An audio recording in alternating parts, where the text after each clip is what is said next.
Hello students.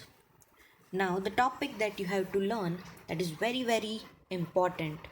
Okay, I'm repeating it. It is very important. Okay, this topic is vaccine. Okay, why are children and infants means newborn babies, right? Infants given vaccination, right? So children's, right, as well as infants, newborn babies that are given vaccination. Why they are given vaccine? So we will find out the reason, importance of vaccine. We will learn that is, when a disease carrying microbe enters our body, the body produces antibodies to fight the invader. The body also remember how to fight the microbe if it enters again. Okay, so vaccine is nothing but what it is, you will be shocked to hear this, that doctors are injecting nothing but that doctors are injecting disease carrying microbe in the body. Okay, so if suppose smallpox vaccine is there. Okay, so smallpox vaccine is nothing but smallpox vaccine that contains the microbes of smallpox only, but that microbes are dead or weakened मतलब कमज़ोर micro organisms होते हैं वो small pox, right, जो carry करते हैं, या फिर डेड स्मॉल पॉक्स के जो माइक्रो ऑर्गेनिजम्स है वो वही जो है डॉक्टर आपकी मतलब चिल्ड्रन और बेबीज़ की बॉडी में इंजेक्ट करते हैं, राइट. तो इससे हम कैसे प्रोटेक्ट होते हैं? यू विल बी शॉक ना, microorganisms are only injecting in our body, right, dead or weakened microorganisms. So what happens afterwards? That is, our body will produce the body of the children or child that will produce what?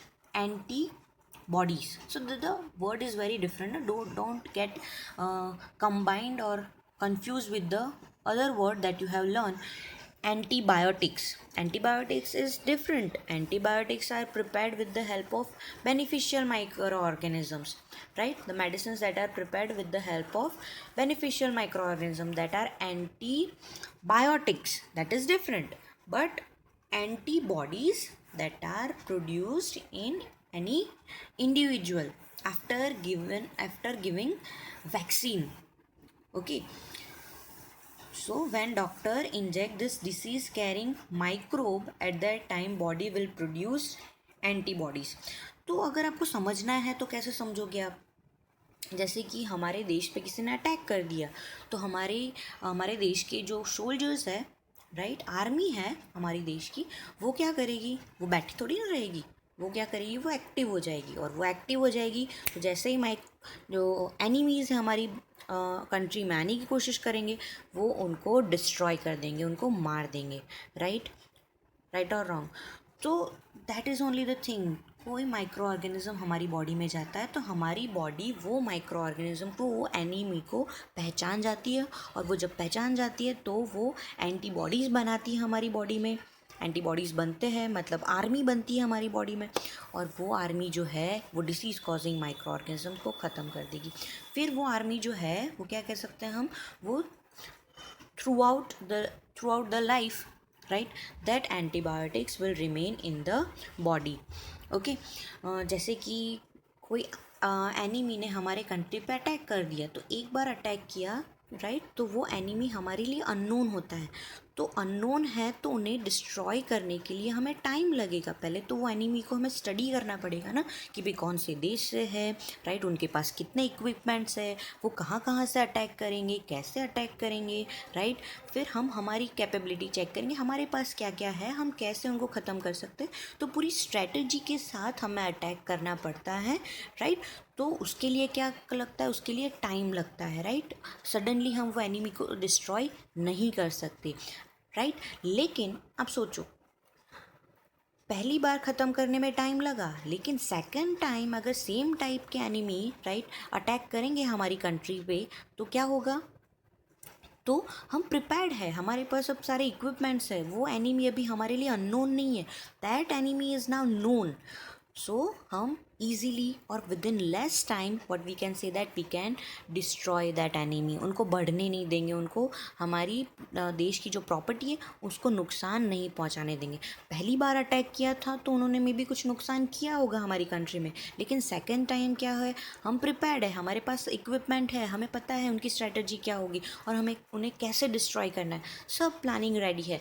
तो हमें planning plotting में time नहीं लगेगा और easily हम उन्हें destroy कर सकते हैं, तो less time. So same thing with the antibodies, right? So first time when disease causing microorganism enter in our body, right, our body produces antibodies to kill that harmful microorganism. It takes time, but it produces antibodies, kill that disease causing microorganisms, and that antibodies, what we can say, that remain in our body throughout our life. So now what will happen with the help of this, that same kind of microorganism when again enter in our body, our body is now well prepared how to attack on that disease causing microorganism. वो कहेगा आज जा बेटा, अब तू आएगा तो मैं तुझे डिस्ट्रॉय कर दूंगा, बढ़ने नहीं दूंगा, क्योंकि अब तुझे कैसे ख़त्म करना है उसकी स्ट्रेटजी है मेरे पास. Antibodies are ready. तो जैसे ही माइक्रो ऑर्गेनिज्म आता है वो रिप्रोड्यूस हो उससे पहले वो हार्मफुल माइक्रो ऑर्गेनिज्म को डिस्ट्रॉय कर देगा. तो यही होता है वैक्सीन. डॉक्टर्स जो इंजेक्ट करते हैं बेबीज़ के बॉडी में, वो वैक्सीन क्या होते हैं, वो डेड और वीकंड माइक्रोब्स होते हैं ऑफ पर्टिकुलर डिसीज़. मतलब स्मॉल पॉक्स के वैक्सीन, तो स्मॉल पॉक्स के वैक्सीन में होते हैं स्मॉल पॉक्स के माइक्रोब्स, जिस माइक्रोब से स्मॉल पॉक्स होता है वही माइक्रोब्स वो वैक्सीन में होते हैं, लेकिन इतने एक्टिव नहीं होते, वो वीक और डेड माइक्रोब्स होते हैं. सेम पे ट्यूबरकुलोसिस की भी वैक्सीन होती है, कॉलेरा की वैक्सीन होती है. तो कॉलेरा जो माइक्रो ऑर्गेनिज्म से होता है वही डेड और वीकेंड माइक्रो ऑर्गेनिज्म जो है वो डॉक्टर जो है वो बेबी के बॉडी में इंजेक्ट करते हैं. इसीलिए आप देखना कि भाई जब भी वैक्सीन लगाते हैं ना बेबी को, तो डॉक्टर बोलते हैं कि भाई 2-3 दिन तक जो है बेबी आपको परेशान कर सकता है, वो रोएगा या फिर उसे बुखार भी हो सकता है, right. So this is common. क्यों ऐसा कहते हैं डॉक्टर, क्योंकि डॉक्टर ने क्या इंजेक्ट किया है बेबी के बॉडी में, कोई दवाई इंजेक्ट नहीं की है.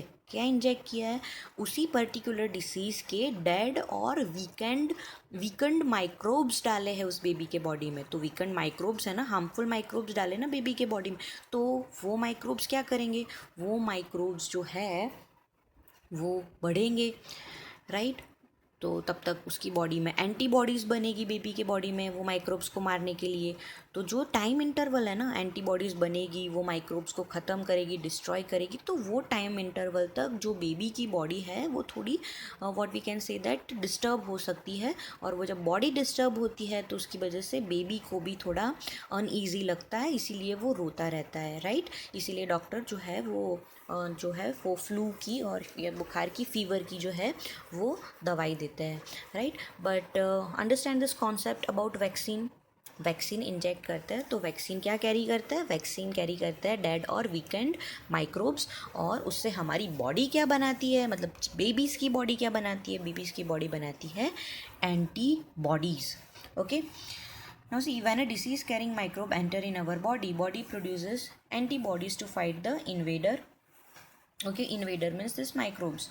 The body also remembers how to fight the microbe if it enters again. Okay. So if dead or weakened microbes are introduced in healthy body, the body fights and kills them by producing suitable antibodies. The antibodies remain in the body and we are protected from the disease causing microbes. This is how a vaccine works. Several diseases including cholera, ये देखो इतनी vaccines जो है, इससे ज़्यादा भी है. आप एक काम कर सकते हो, है नियर बाई, अगर आपके घर के आसपास कोई छोटा बेबी है जिसकी मेडिकल की फ़ाइल है, हॉस्पिटल की फ़ाइल है, जिसको वैक्सीन कंटिन्यूसली उसके पेरेंट्स देने के लिए ले जाते हैं, उसकी फ़ाइल में देखना आप एक पर्टिकुलर फर्स्ट पेज पे ही, फाइल के फर्स्ट साइड पे, राइट, वहाँ पे नंबर ऑफ वैक्सीन्स के नाम लिखे होंगे. एक्चुअली ये आपका होमवर्क ही समझ लो, राइट.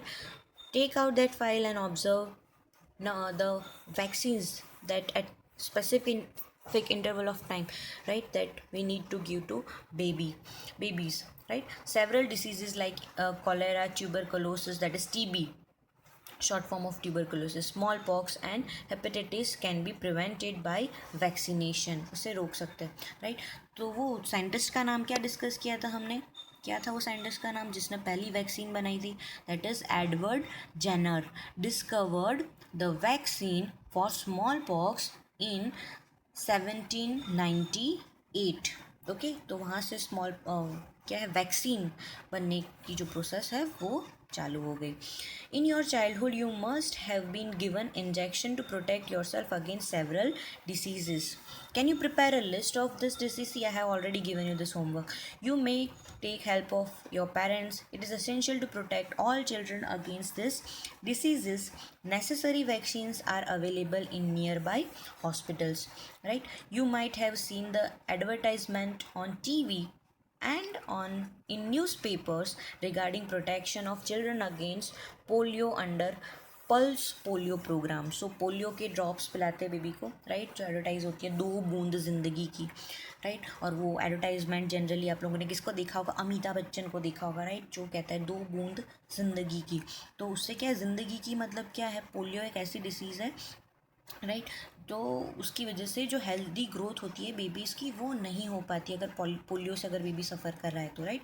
सो पल्स पोलियो प्रोग्राम में ये पोलियो की वैक्सीन दी जाती है. तो पोलियो की वैक्सीन जाएगी तो क्या होगा, उस तरह के एंटीबॉडीज़ जो है वो बेबीज़ और चिल्ड्रन की बॉडी में डेवलप होंगे. उसकी वजह से उसे पोलियो जैसी खतरनाक बीमारी कभी नहीं हो सकती. Okay, next, why are children and infants given vaccinations? That is, polio drops given to children are actually a vaccine. A worldwide campaign against smallpox has finally led to its eradication from most parts of the world. These days vaccines, okay, so polio जो pulse polio program है, right, world wide campaign जो चल रहा है किसका? Polio drops का. तो उसकी वजह से क्या है कि भाई इरेडिकेशन, खात्मा हो गया है, राइट, जड़ मूल से निकाल दिया ये डिसीज़ को, राइट. अभी हार्डली कुछ जगह पे ही, वर्ल्ड के कुछ ही जगह पे जो है ये डिसीज़ होगी, बाकी मोस्ट ऑफ जगह से ये डिसीज़ जो है वो ख़त्म हो चुकी है क्योंकि सब जगह पे इसकी वैक्सीन पहुंच चुकी है, राइट. और सभी पेरेंट्स जो है वो इतने अवेयर और एजुकेटेड हो चुके हैं कि अपने बच्चे को जितनी वैक्सीन्स होती है बचपन में देने लायक वो सभी वैक्सीन्स देते हैं. Okay, these days vaccines are made on large scale from microorganisms to protect human and other animals from several diseases. Okay, so अब इतनी सारी टाइप की वैक्सीन्स बन रही है ना, तो उसकी वजह से हम जो है वो ज़्यादा बीमारियों से सफ़र नहीं करते क्योंकि बचपन में हमने उसी पर्टिकुलर डिसीज़ की वैक्सीन ली होती है, तो हमें कम बीमारियों से सफ़र करना पड़ता है, राइट. अभी की सिचुएशन में हमें पता है ना कोविड-19 चल रहा है, राइट. सो कोविड-19, राइट, ये जो कोरोना वायरस है, राइट, इसकी वैक्सीन ही तो साइंटिस्ट ढूंढ रहे हैं, राइट. एक बार वैक्सीन आ गई तो फिर हमें ये कोरोना वायरस से डरने की ज़रूरत नहीं होगी. We are waiting for this vaccine, right. तो एक बार ये इसकी वैक्सीन बन जाए ना तो वो वैक्सीन हम जो है ले सकते हैं, इंजेक्ट कर सकते हैं हमारी बॉडी में. एंटीबॉडीज़ बनेगी फिर हमारी बॉडी में. एंटीबॉडीज़ मतलब आर्मी बन जाएगी हमारी बॉडी में जो कोरोना वायरस को जो है वो जैसे ही अंदर आएगा हमारी बॉडी में कोरोना वायरस, हमारी बॉडी हमें एंटीबॉडीज़ एक्टिव हो जाएगी और वो जो कोरोना वायरस को है वो ख़त्म कर देगी, राइट. तो फिर ये कोविड-19 के केसेस जो है वो बंद हो जाएंगे. तो एक टाइम आएगा ऐसा कि भाई कोविड-19 जो है या कोरोना वायरस जो है वो भी उसके इरेडिकेशन के मोड पे होगा, मतलब ख़त्म होने के दौर पे होगा. ये भी टाइम आएगा.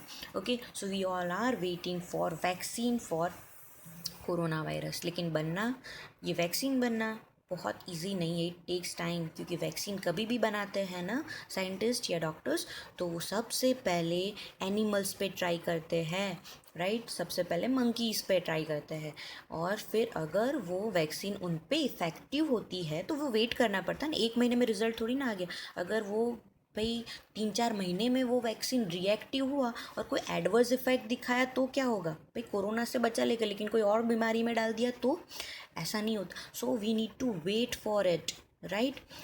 तो टेस्ट होते हैं जो कुछ टाइम तक चलते हैं, बट ऑब्जर्व करना पड़ता है। जिसको भी वो वैक्सीन दिया तो ऑब्जर्व करो कि उसके कोई साइड इफ़ेक्ट तो नहीं आते, तो इट टेक्स टाइम। इसीलिए कोरोना वायरस की वैक्सीन जो है इतनी जल्दी नहीं बन रही और वो बहुत ज़्यादा टाइम ले रही है, लेकिन टाइम लेगी पर इफ़ेक्टिव वैक्सीन बन के आएगी। लेकिन एक बार वैक्सीन आ गई फिर हमें कोरोना वायरस या कोविड-19 से इतना डरने की ज़रूरत नहीं होगी। I hope you understand the importance of vaccine. It is very important topic. Okay, thank you.